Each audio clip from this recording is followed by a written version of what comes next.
Clark. My debut 1990 September, Bristol City away, to get that opportunity, what thousands of Geordies only dream of.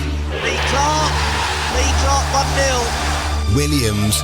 My first goal for Sunderland away at Leicester was a left foot volley. I didn't realise my left foot was for kicking the ball with it as well. I thought it was just for standing it. Williams for Sunderland. Hignett. Playing against Chelsea and to score the first goal there is something that still lives with me now, and it's what most people will talk to me about. Hignett with the ball. Go on, Higgy. You beauty. You Scouser Teesside beauty. Worshipped every weekend. It's the three legends, banter and rivalry across the northeast on the Toon, the Cat, the Red. Well, it's here. It's happened. Higgy, the Borough have won a game. Magnificent. You know what? I can't believe it. It's I've been doing this for I don't know how long now. Was it 5 weeks, 6 weeks? I haven't had a win, so I haven't been able to talk about anything. In fact, I've done my best just to try and keep it away from Middlesbrough talk and ask more and more questions about Sunderland and Newcastle, because I didn't want to touch on Borough. But now you ask me what you want, fellas. 3 unbeaten, first win over Southampton, followed it up with a win over Bradford. Get in. Oh, I tell you what. You know, he's been going to the door during the show. He's needed a nip to the loo when he's been asked questions, and now we'll not be able to shut him up. But fellas, you know, Borough finally get off the mark in the league. Great news, Higgy. Delighted for you and the guys. Good That's stuff, it. mate. That's all I'm getting. That's all I'm upwards, getting. mate. Onwards and upwards, pal. Well, that was underwhelming, I have to say. Just for 1 week, though, Higgy. No, thankfully. Listen, I was at the game. I was at the Southampton game. It was a much better performance, I have to say. You know, after watching the Sheffield Wednesday draw, I was still a little bit deflated. Couldn't see where goals were coming from. And it isn't perfect, don't get me wrong. It's not perfect, but it was a step in the right direction against Southampton. As well as, you know, they went 1-0 down. Adam Armstrong got a goal. Didn't really look dangerous, although they were playing okay from box to box. They were fine. It's just that little bit in the final third where, you know, you want that little bit of quality, and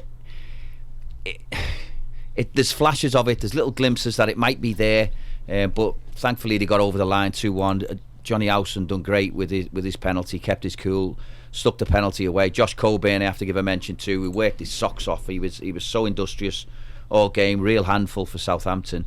And Riley McGree, who a lot of people have been talking about, should be playing, stepped up with a really good goal, cut in on his left foot, drilled a low one past the keeper. 2 good goals. The defensive bit, they could have been caught out a couple of times. I mean, the game could have finished 4-3.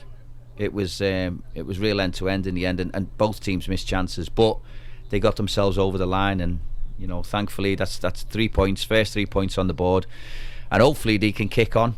It was important they did kick on as well, Dave. You know, they had Bradford in the week in the cup, and I know it's not a league game, but important they kept some momentum and managed to keep a clean sheet there and win 2-0. So yeah, they've had a really good week, and I've had a good week as well. I think it's like building blocks, Higgy, isn't it? It's like, I know everyone was disappointed after Sheffield, but stop the lose and run, getting the draw.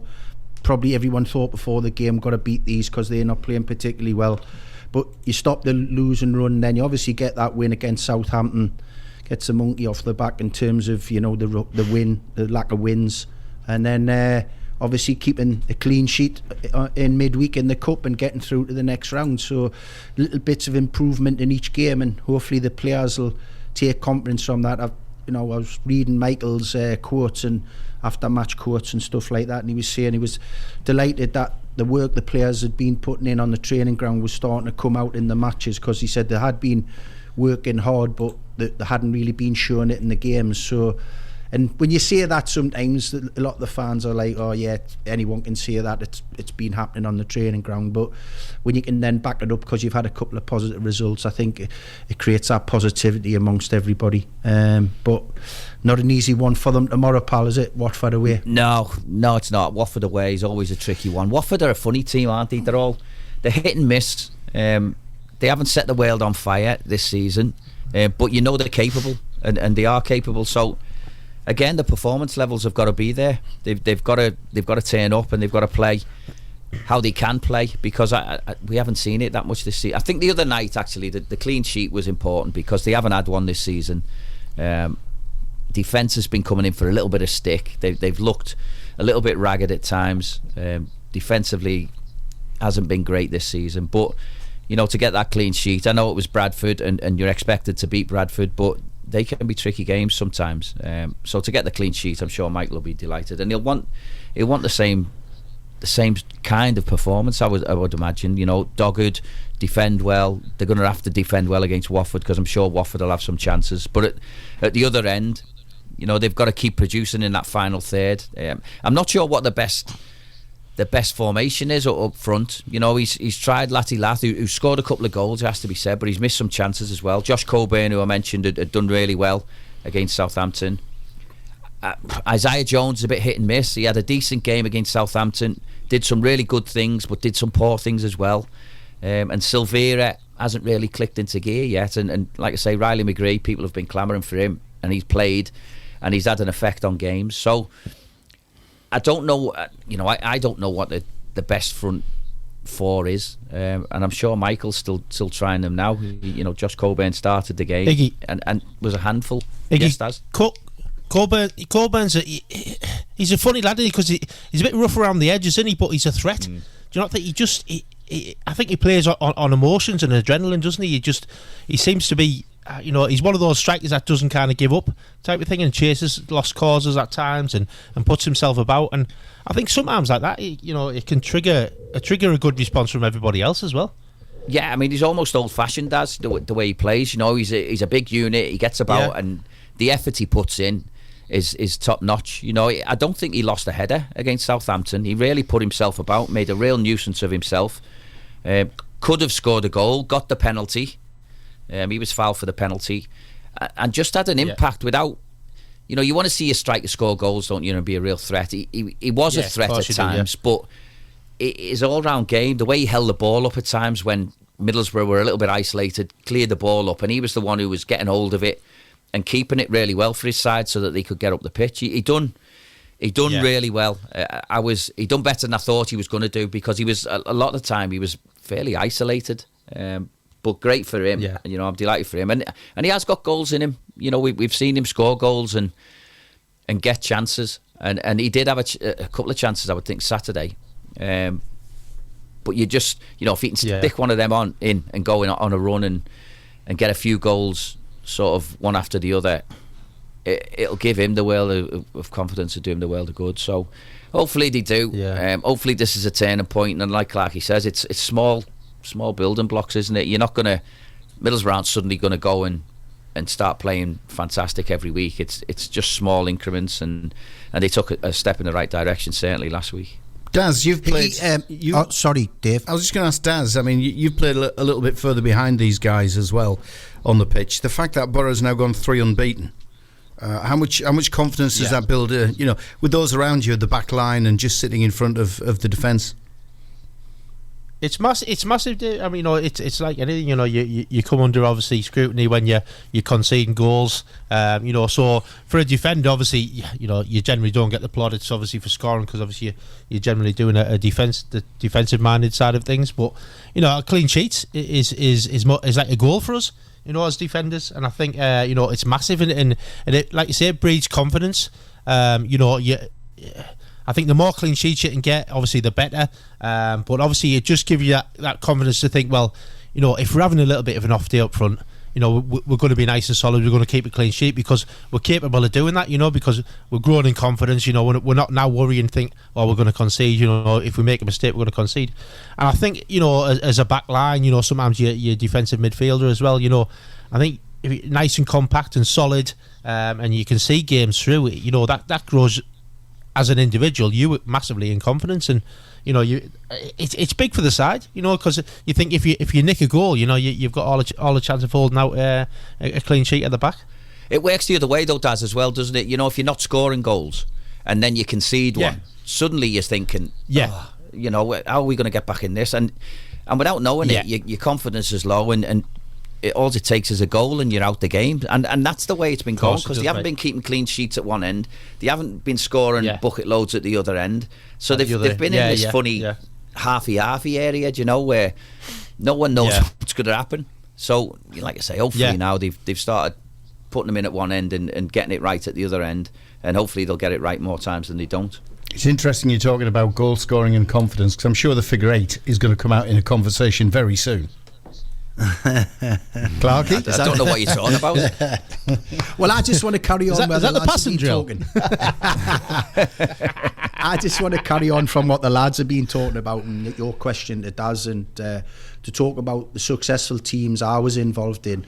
We were renowned for being attack-minded and scoring goals, but what it was based on was being strong defensively as well, and not conceding many goals. The team I played in with Daz at Sunderland when we won the championship, we were great attacking and we'd score numerous goals, but our game was based on having a strong defensive organisation, knowing that if we ever had an off day, which you do even when you're top of the table, you just needed one goal because we could keep clean sheets. Higgy, the team you were successful in at Borough, was the same. There was this myth about the team I played in the Premier League with Newcastle that, we weren't good defensively, but we had the 3rd best defensive record in the Premier League. It was those games on TV, the famous Liverpool ones, that give everyone this idea that we just neglected our defensive duties and we conceded lots of goals. We didn't. And if you look back on all the teams, look at Man City. How many times they got 1-0s in tough games, but you knew, because they dominate the ball, but they also don't give a lot away. He's got great defenders in there when they need to defend, and obviously their goalkeeper's exceptional. So I think any team that wants to be successful has to have that basis. You kind of just think, you have that mindset as a manager. I've got players that if we do concede 2 or 3, most of the time they can get us out of it and win us the game. But ultimately over the course of the season, especially a league season in the EFL, 46 games, you're going to have a good defensive structure to be successful. If not, you're not going to keep winning 5-4s. You can get away with it sometimes in a cup run or whatever, get going and win the game like that because it's a one-off. But when it's the league, it's a little bit different. Yeah, we won't. Definitely. Obviously, like you said, Clarky, obviously, defensively, if you're nice and solid and you stay strong, it breeds confidence throughout the squad, throughout the forwards as well. Because if you get a goal, you nick one. Look at speaking as a defender, I used to put you'd put your head on the line, neck on the line, whatever it was. I used to be a good looking centre half, mate, but obviously that must have been before you joined Sunderland and I met you, wasn't it? Someone's had a share a bit early tonight. Been in the fridge, Daz. I had one in the car on the way home. Do you know what? To be fair, if you're in a team and you know you're going to score a goal, and you don't have to worry about that side of it because you know you've got players in there who are going to do something, then and you can concentrate on just defending and just listen. Let's be hard to play against. Doesn't matter what we do with the ball because we know we've got players who are going to go and do it. So let's just do our jobs properly and we'll do that and we'll win the game. And that must be a great feeling to have when you get into a run like that, where you've got a team that is really dangerous, scores every week. Then if you do your job properly, you're going to win the game. And that's a great feeling for any team to have and go out and play with. But that's the difference in Borough this season, isn't it? They were that team last year. They know they could score 2, 3, even 4 in a game. And this year they don't have that firepower. No, and the other thing is you don't panic. So when you go 1 down, Borough didn't panic last year because they knew they were going to go and score 2 or 3 in the game. Whereas this season, I think when they have conceded, they're looking around thinking, hang on a minute, who's going to get us out of this hole? And suddenly it becomes an issue. Whereas last year, it wasn't an issue at all. If you go down 1-0, it doesn't matter. Sometimes they went 2 and they still come back. They haven't got that this season. And for whatever reason, we know why, because all the players who produced have gone, but they have to get on with this now, and this is the squad that they've got and the players that they've got, and they've got to find a way to win football matches, and hopefully they've found a way. Whether it'll be sustainable or not, I don't know. I'm sure he'll still chop and change before the end of the season until he finds his best 11, but for now, thankfully they've got the first win and things are looking a little bit brighter. Team spirit and having confidence in your strikers, having confidence in yourself. Do you know what I mean? That's massive. It's a massive part of the game. Me as a defender, were going to games, having confidence in the guys in front of me that they were going to go and score goals. Do you know what I mean? And I'd like to say, obviously, it was reciprocated. They're looking back at the defensive side of things and think, these lads will keep a clean sheet tonight. And I think it's just confidence grows, and your team spirit, is massive. Yeah. We'll come on agree. We'll come on to the defeat shortly. But I know Clarky's been sitting there with a big cigar in his hand, lying back on his lilo, just waiting to start talking about Newcastle. So the floor is yours. Oh, where do I start, guys? Being unbelievable. What a week. Four clean sheets in the last 4 games, scored 10 goals. Knocking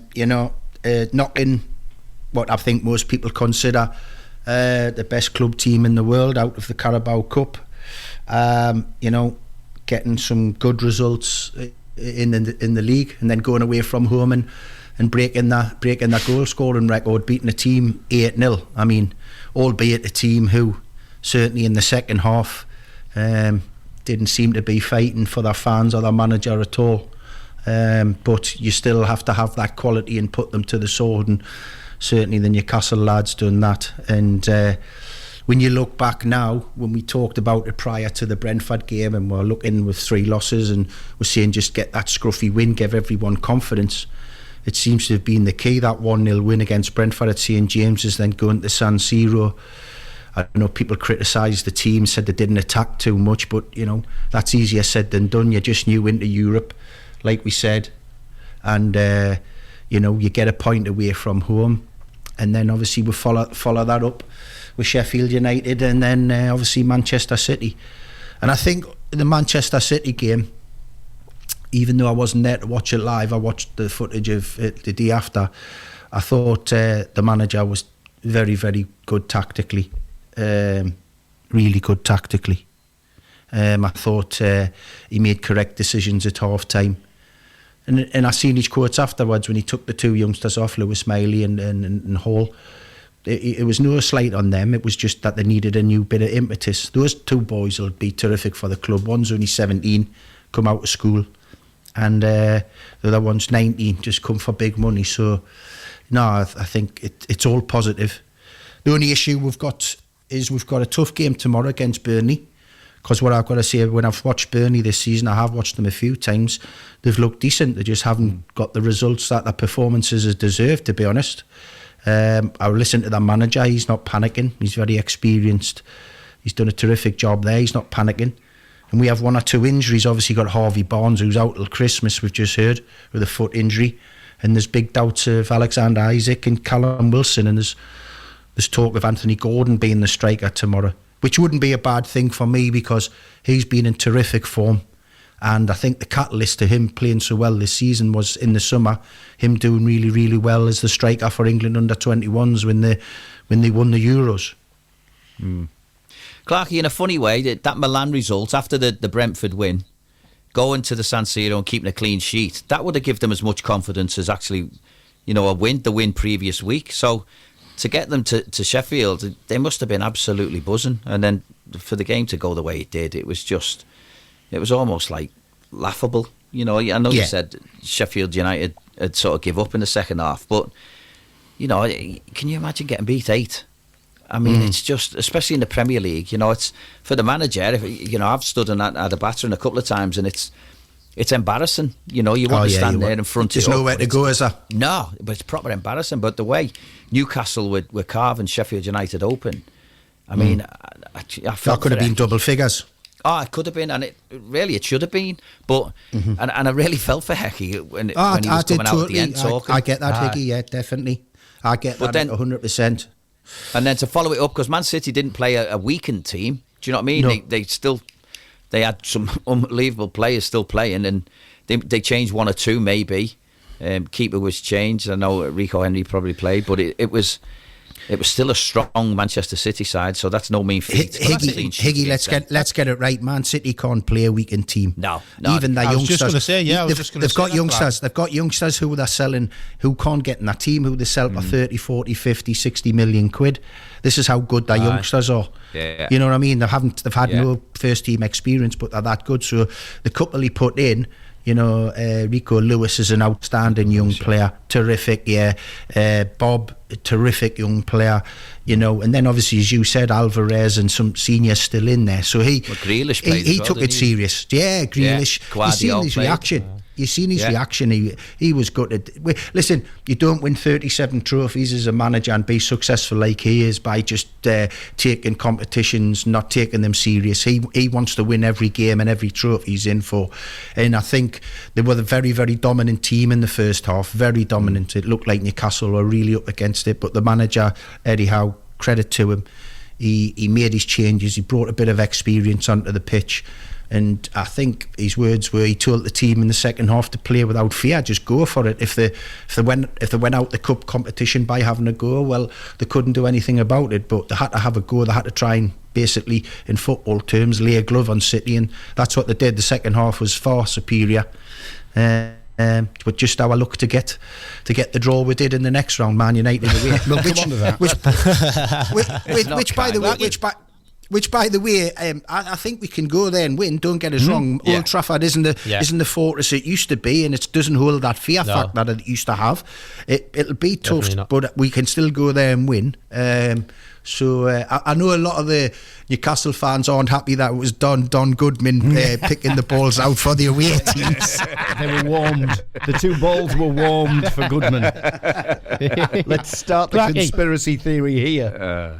Clarky, just touching on it, I think that's just Newcastle echoes exactly what we've just been talking about. You know, the confidence of keeping a clean sheet against Brentford, and then going on for the next 4 games of keeping clean sheets. But obviously, you know, getting your wins on the board as well. I think we've just gone on about it, about building confidence, mate, and I think Newcastle just typifies that exact what we've just been speaking about. That was the basis of Newcastle United's success last season. I'm telling you, they played terrific football. They played on the front foot. They were aggressive, especially at St James's, used to come out the trap so quick. But their success was based on their defensive record. It was in the top 2 last season. Pope was terrific, brilliant. He had the injury, come back at the start of the season, wasn't looking as aggressive in his play in terms of coming for crosses and being consistent, but in the last, he's epitomised the group in the last 4 games. When he's been needed, especially San Siro, he was outstanding, made brilliant saves when required. But the defence, I mean, I think what it showed was the young centre half, and you'll appreciate this, Daz, because you started as a young centre back. Sven Botman, what an outstanding player he is. And when he's out of the team, he is a big miss, and at only 23 years of age, he's got massive potential where his career can go. But mate, you know, they've went back to the tried and trusted back 4. When they've got that together with Pope, they've been solid, and if they're going to be successful again, that's what it's going to be built on. And Eddie makes no fact. It doesn't mean we're a defensive minded team. It means that, you know, we're organised when the team and the attacking players are doing their exciting work, but no one hits us on the break because we've got good organisation. If they do get through us, our goalkeeper's out in an outstanding form. And we've just talked about it. The first point I made when I was, you know, being all cocky and bragging was the 4 clean sheets from the last 4. But that's the big point, isn't it? That's the whole thing. And there's another Isn't point. it funny what 10 days can do, though? Isn't it funny? 10 days ago, we're talking about people were questioning Eddie Howe and is he the right man? We thought he might have been under a bit of pressure if they didn't get a result at Brentford, and then 10 days later, and you know, the turnaround's been brilliant. They've played some fabulous stuff, got some good results, and that's all gone now. It's all looking up, isn't it? And football does that to you, doesn't it? And it can go the other way, by the way, as well. You know, you could have a good start, and then 10 days later you've lost all your games and people are wanting you out. But it just shows you what football's like. It does. Of course it does. Without a doubt. There's one point in all of this that I don't think many people have picked up on. You're talking about Man City playing a weakened side. Newcastle made 10 changes. What does that say about the depth of the squad they've now got? Well, I think we've got a terrific squad, Dave. I don't think it's as big as people think. You know, when you look at it, and we talk about Paul Dummett come in and played his first game for 13-14 months, and who was terrific, by the way. Getting on in the age 32, 33 now, dummy. Young Lewis Miley, as I said, he's just a baby, 17. This time last year, he's sitting in his classroom. Do you know what I mean? So he's playing against Man City in the Carabao Cup. It's a squad that has got real quality, but when you talk about if we start losing people, so now we've lost Harvey Barnes up until the new year, which is a massive blow. He was starting to find a little bit of rhythm. He'd had a really good pre-season. He'd hit the ground making some assists and getting a couple of goals himself. And then obviously we might be without our two, out and out strikers tomorrow, which could affect us. And I know I said I'm confident about, Anthony Gordon playing there because of the form he's in. But if something was to not work, if he didn't produce as a striker tomorrow, if the two lads are out, where do we go to next? There's not really that type of striker on the bench, do you know what I mean? So we do start, when we get one or two of our main lads moving out the team. And by the way, this is for most of the Premier League clubs, with the exception of, the top 4 or 5 clubs, and maybe Chelsea, who've got enough players to field about 7 teams at the minute, so, but not with much success. Good job they scored at the weekend. They wouldn't have been able to hold a goal of the month competition. It's bizarre. So that's Newcastle. Hold on. Okay, go for it. He's got more. We've still got one more big thing to talk about. We've got Paris Saint-Germain and Kylian Mbappe turning up in Toon on Wednesday, man. I didn't think you'd want to talk about that, Clarky. And when he hears the atmosphere and he gets a glimpse of the atmosphere and the St James's Park, them dreams the Geordies had when the Saudis first took over, and my first 3 signings were going to be Mbappe and Messi and Haaland. Well, we might get Mbappe then. Hey, but this is on a serious note. These are the type of games where we show the likes of these people Mbappe for the future. This can be a club for you. And I don't think that's talking stupidly, because ultimately we've got the richest owners in football. We just need to get this financial fair play sorted out, and then show these players what this club can be about. I remember when I played and Keegan was attracting the likes of Ginola and Tino Asprilla. It was like you couldn't just sell them on, when Newcastle United would want to challenge at the top of the table, because they would look and they would have teams in London and the Manchester clubs or Liverpool or whatever, and then they think, well, Newcastle, northeast of England, the weather's terrible. So what they used to try and do at the time was bring them up to a game before they signed and sample the atmosphere and the passion of the fans, and that's what would convince them. So something like Mbappe coming on Wednesday evening, show them what the passion is in the northeast for playing for one of the northeast big clubs, and what everyone in the northeast thinks about their football. And if we are obviously a competitive team in the Champions League on a regular basis, we might have a chance with these players one day. Aye, and if not, mate, it's a great room at the start. It is. But I tell you what, we'll get unbelievable credit in 2 years' time when he signs, and we'll see what broke the news. Yeah, you heard it here first. Yeah. Lee Clark was his agent. All right, I tell you what, we've still got to talk about Sunderland. Daz, you're going to be up next, mate, but we need to put some money in the bank, so we'll just take a quick break. We'll be back, obviously, with Sunderland and their week that they've had, and we'll start looking ahead, because the action's not too far away. I mean, we're talking hours, literally, from now. We'll do that next, across the northeast, on the 3 legends on the Cat, the Red and the Toon. Now then, do you do sales? Do you fancy a great career challenge? Well, the Red, the Cat and the Toon has a full-time vacancy for a special sales exec. Not only will you be responsible for generating the vital revenue needed to see the Northeast's newest radio business grow, but you'll grow too.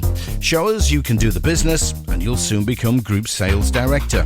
Our stations are flying. We have the 3 legends back on air. Then there's the one that most are talking about, the Northeast Footy Brekkie Show. And there's more to come. Gumption and creativity count more to us than years. You may only have 2 or 3 years selling experience, but if you get what we're trying to achieve, you will be the right fit. You'll ideally be located in Tyneside or Wearside. This will be a hybrid working role. It's a full-time basic plus commission position. So come on, think you have what it takes? Then give us a shout. Email any of the 3 stations. That's hello@thetoonuk.com, hello@thecatuk.com, or hello@thereduk.com. It's the 3 legends. Across the Northeast, Clark, legend. Williams, legend. Hignett, legend. WhatsApp us, call or send a voice message. Banter at its best. 033 00 43 2002. Right across the Northeast, the Toon, the Cat and the Red. Yep, that's the WhatsApp number if you want to put your points through to the boys. 0330 043 2002. That's 0330 043 2002. Turning our attention to Sunderland. Daz in the spotlight. Wasn't a decent return, was it, from the Cardiff game? No, it wasn't. To be fair, mate, it was a. I don't want to say it was disappointing because I think we played well and created chances, but when you concede from a set piece, that later on in the game, it's disappointing. But I think we played some good stuff. I just think, obviously, there was maybe a few players who had off days. I think, Bellingham was one of them. He wasn't as lively and as positive in the game, which was disappointing. But you were looking forward, and it's a slight setback, but hopefully we're looking to continue tonight at Sheff Wednesday, which I believe is in a little bit of a uproar at the moment with the chairman.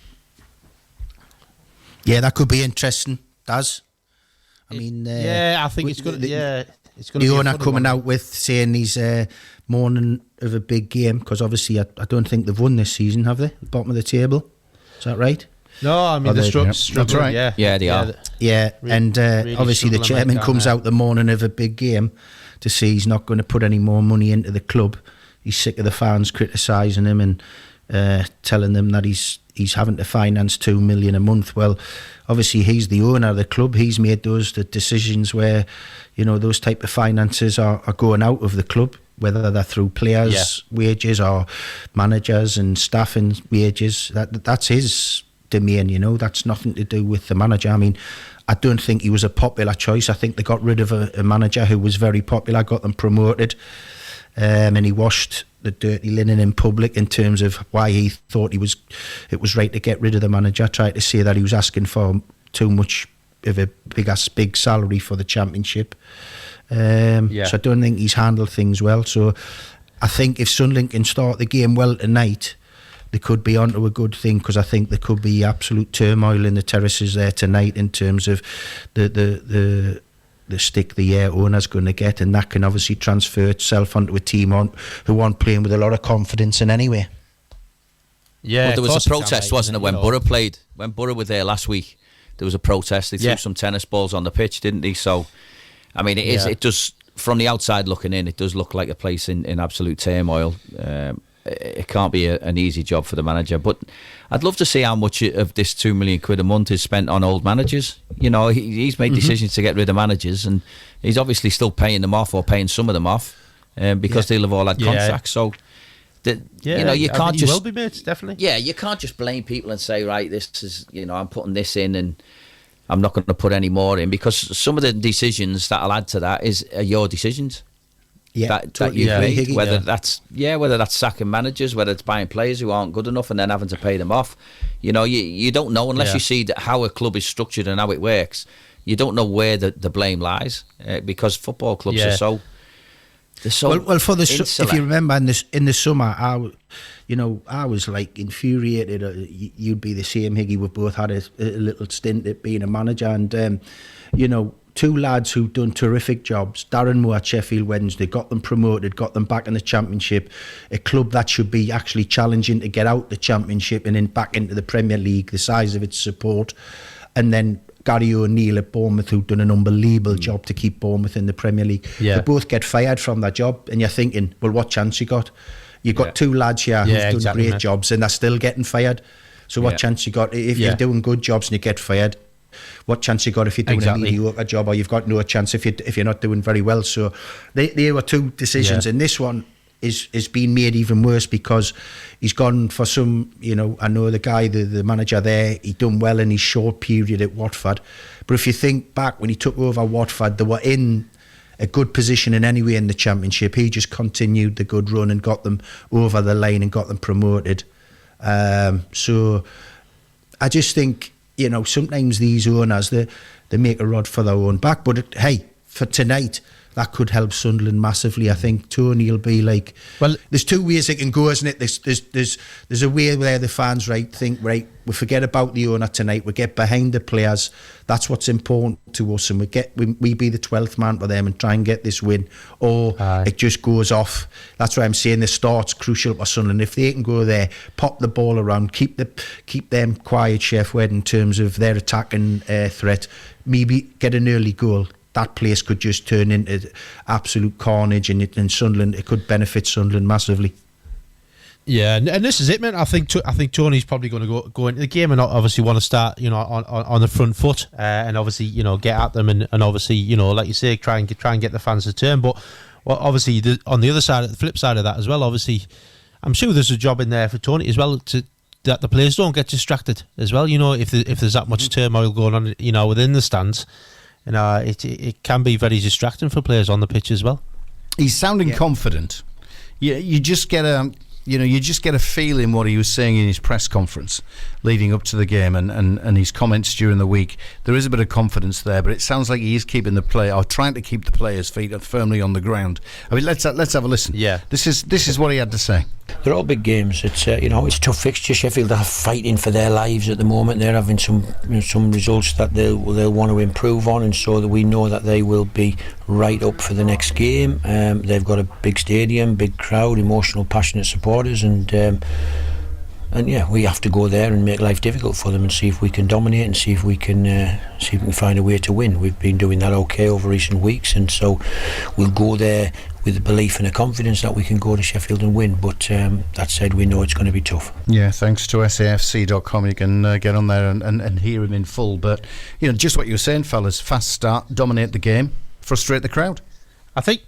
Dave, I think the one thing that they do Sunderland is they do dominate possession. They do get on the ball, they do move it, really well.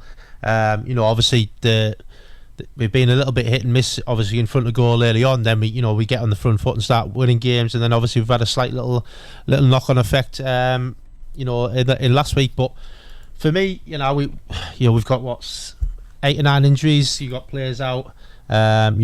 Whether we introduce, the new guys who have obviously come into the fray. Rusan, obviously, he got 5-10 minutes at the end of the game, but obviously played midweek for the young lads. So we're hoping obviously he's coming at the pitch as well, because I'd like to see what he's about. He's 5-10 minutes. He had some good little touches on the ball, but 5 or 10 minutes, as we all know, fellas, it's really tough to make an impression in a game, really. Daz, even though they got beat at the weekend against Cardiff, I was looking at the stats, and Sunderland had something like 16 shots at goals. 6 of them, I think, were on target. It's 66% possession, and so it looks like, from them stats, I know stats can paint a wrong picture, but that looks like they control the game and just couldn't find a killer touch, and we're done with a sucker punch at the end. Mate. Yeah, this is the thing, and they do control games. They do spend a lot of time on the ball and move it quite well. They get to good areas. Like you say, the shots, speak for themselves. But it's just that being a little bit more clinical, mate. I think, like you say, if one of them goes in, God knows you could end up like Newcastle, and get an 8. You just don't know, in games. But I think it's just a bit of confidence in front of goal for me. I think at times, we're really solid. We look good. Attacking wise, we get forward. Jack Clark's, he's always got a spring in his step. You got Patrick Roberts coming in from the other side, and they're 2 vital players, who can carve teams open, and we just need that final threat up front, and hopefully we'll get it.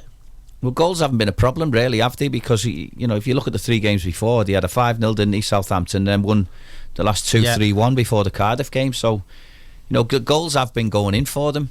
So I think Tony's probably looked at the Cardiff one and thought, you know what, that's one of them games where we've done enough. We haven't had enough quality in front of it. I'm not even going to bother about it too much, and we'll just move on to Sheffield. I think they'll win tonight against Sheffield Wednesday. I haven't seen Sheffield Wednesday a couple of times. I think they're all over the place, and especially, like Clarky says, if Sunderland go there and score the first goal, then that could be anything. Yeah, of course it could, mate. 100%. I feel that, mate. I feel confident in going into the game. Like you say, we have scored goals. I think we've had a little hiccup last week, and hopefully this week, we put it right. But that's the nature of the Championship, isn't it? I mean, you're such a young team. You've done brilliant. I think exceeded all expectations. When you look at the players who've gone out the door, you lose your main striker, and we've talked about how Middlesbrough have found it hard replacing the goals that have gone out of their team. And Tony's found a different way for you to win games, and obviously you have the little setback at home, but you can bounce back tonight from that. And I think there'll be a positive result coming tonight for you. And as you say, you've got some exciting young players, and with young players as well, you'll get 7 or 8 brilliant games, and you'll get a couple where they're a little bit indifferent. But that's what the nature of the game, isn't it, when you've got them? So I think of course it is, mate. Everything's positive, and I think listening to Tony there on his interview, he plays everything down, and he's such a calm guy. Like, I think whenever I've been in his company, when I've managed against his teams, and I've had the chance to share a cup of tea with him, or glass of wine after the game, he's always been a calm, considered guy, so, and I think he'd just I think he'll secretly know. I think we all know in football when you can go to places where there's a little bit of turmoil, especially away from home, and if you do the right thing, you can make the home crowd work in your favour, because at the start turn against the home players, you've got them then. Are all 3 going for a Sunderland win? You're all going for it? Yeah, I am. Definitely. I am. Okay. I mean, we're fifth. We're fifth in the league. There's no panic stations. It's early doors. Win tonight. You go up to 4th with obviously results pending on Saturday. That's Sunderland done and dusted then. Let's stay in the Championship. Watford's never been a happy hunting ground for the Borough, Higgy. No. I think you've got to go back something like 11, 12 years since Borough last won there. What you're expecting from that one at the weekend? Well, like I say, it's important that Middlesbrough just continue what they've done this week, and keep doing the right things, try and do more right things than wrong things. That the final third bit and look dangerous, and that for me is the biggest thing for them. We lost so many goals that they need to find a way of playing where they're a bit more dangerous, they look a bit more of a threat, and to be fair, the last week they have created some chances, not loads and loads, but they've created more and more, and had some sort of control in the game, which is a start. If they can get a positive result at Watford, then that might really turn the corner for them, and they might start to get a little bit more confident. Then they've got a run of games coming up, a tough run of games actually coming up, but you wouldn't put it past them. It's a Championship, and anything can happen in the Championship. I mean, we've got a little matter of a derby just a week away tomorrow, so that's going to be fun and games next Friday. But they've got before then they've got Cardiff on the Tuesday after Watford, so they've got 2 big games coming up before they play Sunderland next Saturday, and I mean, I'm looking forward to that one. But it's a cliche, but you've got to look at one game at a time. Watford's the next one in front of them. It's going to be a difficult game. I just want to see them put in a good display, and if they can get a clean sheet, listen, even if they draw the game 0-0 and have a clean sheet, I'll take that, and I'll be happy with that, because again, I think as far as the team and building blocks are concerned, that'll be another step in the right direction. What I don't want is a 3-0 drubbing or something like that to set them back again, but hopefully they won't. Hopefully they'll go there, give a good account of themselves, be hard to play against, and then nick 1 or 2 goals somewhere. Watford's run of form at the moment's not great either. No, it's not. It's up and down. No, isn't it's it? not. No, Yeah, they're struggling, aren't they? Down there, aren't they? So it's I don't, like you say, Watford can be a tough place to go, but again, like we say, if you keep them quiet, their fans is just like any other fans, they get on the players' backs, and it doesn't become a fortress. At the end of the day, it becomes a difficult place for them to play. If Middlesbrough can do that, Middlesbrough are very similar to Sunderland. They dominate and move the ball, really, really well. And like you say, if you can get an early goal there, Higgy, who knows? Yeah, I mean, Watford aren't, like you say, Dave. They've only won 2, haven't they, of the first 8? They've lost 3. I think they've drawn 3, but I think they're sitting about 16th or 15th in the table. I mean, they're above Middlesbrough, but it's one of them where you could easily go there and turn them over. Sides in the Championship are so unpredictable. You can have it. That's why it's such a hard league to get out of, because you don't know what you're going to get. As a manager, it must drive you crazy, because you see the lads train, you see how good they are in training some weeks, and that's individuals and as a team, and then when they go out on a Saturday, there's nothing that you've seen in the week there, and that's the frustrating thing for a manager. And it happens at all levels, maybe less so in the Premier League with the top teams, but Clarky will tell you, he'll have probably seen people have worldy training days and training weeks, and then come out on a Saturday and they've been absolutely garbage, and you're thinking, well, what's going on there? I can't work out why they've been like that when they've been so good in the week. So it's unpredictable, the Championship, and you certainly wouldn't put it against Middlesbrough to go down there and get a result. I was waiting for Clarky to tell us all about it. No, listen, I totally agree with everyone in football knows the hardest division in the game is the Championship, because it's just an onslaught week in, week out. There's lots of clubs in there, got lots of finance now with the parachute payments, so they can sign top players. But it's just Saturday, Tuesday, Saturday, as Higgy said, go down there. I've always had this impression that I found Watford a bit of a difficult place. I mean, on a personal level, playing there, I've had good results. I haven't had good results there managing, but I've never really enjoyed it. It's one of those clubs where the stadium isn't the best, the atmosphere isn't great from the home fans. You just get a little bit. And they have this thing over the last few years since the Pozzo family have been in charge, that they just buy and sell players from Udinese, that club they own, and they hire and fire managers for fun. There's no stability there.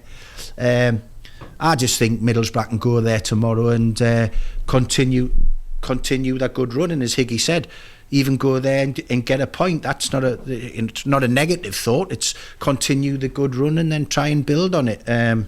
As you say, the big derby next week, we are Derby, and then they can continue the work that they're trying to do. I think it's, as I mentioned, the word building blocks. That's what Middlesbrough. When you've had a tough run, you're never going to flip it on its head straight away and go from a losing streak to go and be playing scintillating football and win 4 and 5-0. You've got to get the confidence back and build those blocks, and I think that's what Middlesbrough are doing. So I think another positive result, whether it be a win or a draw tomorrow at Watford, will be good for Borough. And I think you're hearing that in Michael Carrick. This is what he had to say in his press conference. Yeah, it's obviously a new game. The boys are in a good place. We've had a good week. We've trained well. They're hungry for more. We're not getting carried away. I think we've cracked it all of a sudden, but it's the boys are in a good place. Looking forward to the game. It's a tough game. Every game in this league is a tough game anyway. But they've got some real threats, good individuals that can twist games, turn games at any moment. So we'll have to be alive and alert and perform to our level, really, to give us a good chance. Does sound like the lid's been taken off the pressure cooker somewhat. Sounds like he's enjoying his football again. He sounds a little bit upbeat, doesn't he? Yeah. I mean, some of the interviews I've heard him, he's sounded a little bit dour. He's obviously down with the results and the way the results have gone. But there, he sounded a lot brighter, a lot more chirpier. It just seems like there's a brighter outlook, and that's what results does. It's going to be nosebleed territory for Newcastle, Lee. 3 p.m. on a Saturday. What's going on? Yeah, I mean, the start of the season was just Sky TV games every week, wasn't it? Or whoever the live coverage was coming from. But looking forward, I said at the start when we're talking about, the last few results, I said Burnley I've been really impressed by their performances. They haven't got the results, so I don't think it's a given just because they've had a tough start to life in the Premier League. I think they've got a terrific young manager. He's assembled some good young players from his time over in Anderlecht and other players from around Europe and stuff like that. So I think they've got a good way of playing. They stick to the philosophy that he wants, and they've just, probably with the exception of the Tottenham result, where Tottenham were magnificent on the day, they've give good accounts of themselves. So I think it's not going to. I hope no Newcastle fans are going there tomorrow just looking at the way or where Burnley are in the league and think it's going to be a little bit of a walkover. I don't think that's going to be the case, and it'll be especially harder if you go into a game without your recognised strikers like Alexander Isak and Callum Wilson, who are potentially doubtful for the game. Do you know, here's a question for you both. Do you think the gap in the Premier League, I mean, if you look at the table now, the three teams that come up are the three teams that are all at the bottom of the league, Luton, Sheffield United and Burnley. Do you think the gap is getting bigger but also longer?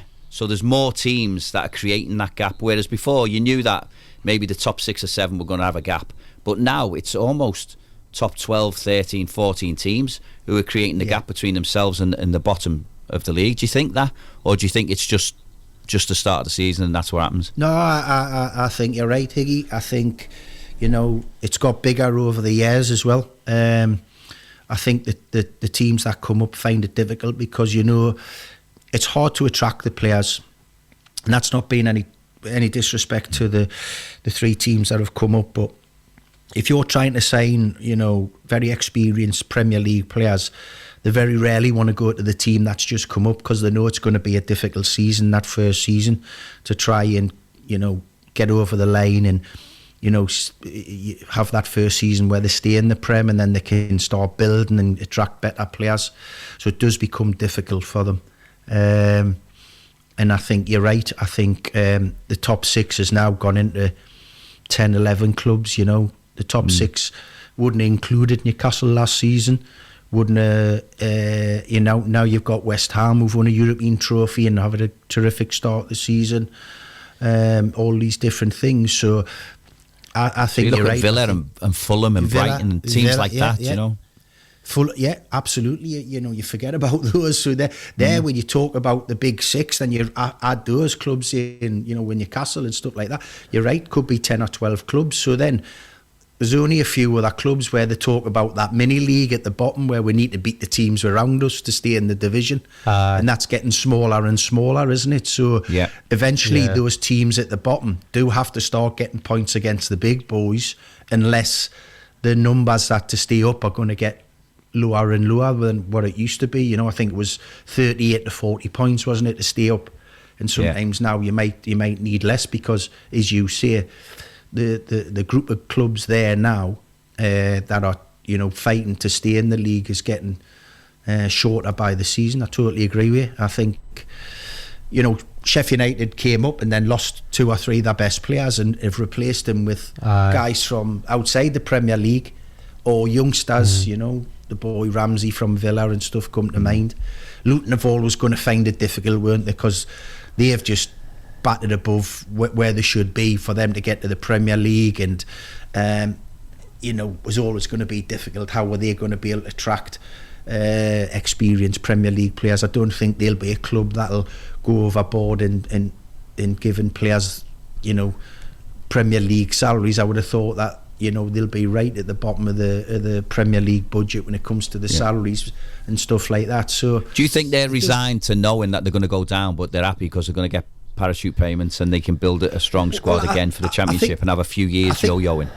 Yeah, I think that can happen because you talk about this, and I went to the playoff final with my old club. Huddersfield got to the final, got to the Premier League under David Wagner, and the owner Dean Hoyle, good friends with. We spoke and he said this has set the club up for many years, terrific training ground now. And he said, we're not going to overspend, we're going to try and be competitive. They stayed in for the first year, unbelievably, great work from Wagner, and they've done that. all I will say on that is, and this is a crossover between the cup games in midweek and the league. It winds me up when certain clubs start feeling weak, and teams, i.e. Luton, haven't won a game all season. They go to Exeter and they feel a weakened team. Good pal of mine's on the staff there at Exeter, Malcolm Crosby, and he told me that they had made a lot of changes. Still had senior players out, but made a lot of changes. They get beat 1-0 off Exeter. They haven't won a game. Go and get some. We've just talked about with Borough. Go and get some confidence. Go and win a football match. Doesn't matter. Doesn't matter what match it is. If you win a football match, lads come in, they're bouncing. They feel good about themselves. They've won a game because they haven't had that winning feeling. You make loads of changes and you say, "Oh, the leagues were priority." Yeah, I get that, but you need to start winning somehow, and it's difficult for Luton to win in the Premier League. Well, here's another question about managers in the Premier League. If you get promoted from the Championship as a manager, are you gutted? Because at some point in that Premier League season, you're going to get a sack. And I will guarantee, maybe Vincent Kompany might be the only one who doesn't. And if you've got a decent chairman who understands how hard it is and how big the gap is, that's what you need. Because I think are they happy going up? Do you know what I mean? It's like, well, I don't think I think there would be, but I think the chairman's got to understand. It's going to be a tough ask. I think the FFP obviously controls a lot of things now, doesn't it? You can't just go willy nilly and spending money and bringing this player in and that player in. So I think that gap has got bigger just because of certain situations. But I think as a chairman, you've got to accept the fact that you might struggle and your manager might struggle. It's going to be one of those things. Doesn't mean he needs to get the sack. Yeah, I but totally too often agree. we see them don't we? It's a great point, Higgy.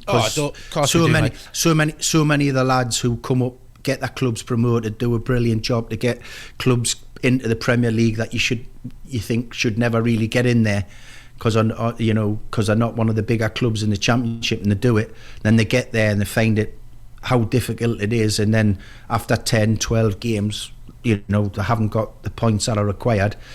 And they move them out and they get someone else in. You think, well, can he really do a better job with the quality of the squad? You're playing in the best league in the world. It's non-stop. You make the slightest error in the Premier League and you usually get punished 9 times out of 10. So yeah, I think sometimes they'll think, the only thing that'll I don't even think this does it. It doesn't make it easier, is they know that if they get fired from the club, they'll get a substantial payoff. But I don't think anyone enjoys getting the sack from their job, especially when your job's in the public domain, especially when you're a manager in the Premier League. So yeah, definitely. So we haven't got long left. It's down to prediction time. You sort of swerved the Newcastle-Burnley game. So my predictions is I'm expecting two wins for Newcastle and Sunderland in a very hard-fought draw for the Borough, which I still think will be a positive result.